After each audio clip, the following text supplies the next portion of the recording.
বিপিএলের back to back champion fortune Barishal একদিক দিয়ে চ্যাম্পিয়ন হওয়ার পরপর ইতোমধ্যেই তারা দল গোছানো শুরু করে দিয়েছে। ফরচুন বরিশালের কর্ণধার মিজানুর রহমানকে এক সাংবাদিক প্রশ্ন করেছিল, আপনি তামিম ইকবালের সাথে বেশি কমফোর্টেবল নাকি সাকিব যখন টিমে ছিল তার সাথে? তিনি বলেন সাকিব আল হাসানের জায়গা থেকে তিনি কমফোর্টেবল দিয়েছে আমাকে, এবং কি তামিম ইকবাল তার জায়গা থেকে কমফোর্টেবল দিচ্ছে।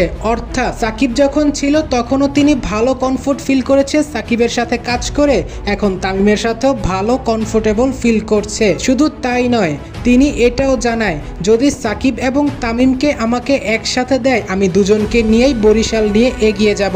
অর্থাৎ সাকিব তামিমকে একই দলে তিনি খেলাতে চান। কিন্তু প্রশ্ন হচ্ছে এটা কি আদৌ সম্ভব? এমনিতেই তো সাকিব আল হাসান দেশে নেই রাজনৈতিক পালাবদলের কারণে। তাছাড়াও তামিম ইকবাল ও সাকিব আল হাসানের মধ্যে তো পার্সোনাল একটা ইগো ইস্যু আছেই। আজ হোক বা কাল কখনো কি এমনটা আর সম্ভব সাকিব আল হাসান ও তামিম ইকবাল বিপিএলে একই দলের হয়ে খেলছে? দেখা যাক, সেটা সময়ের ব্যাপার।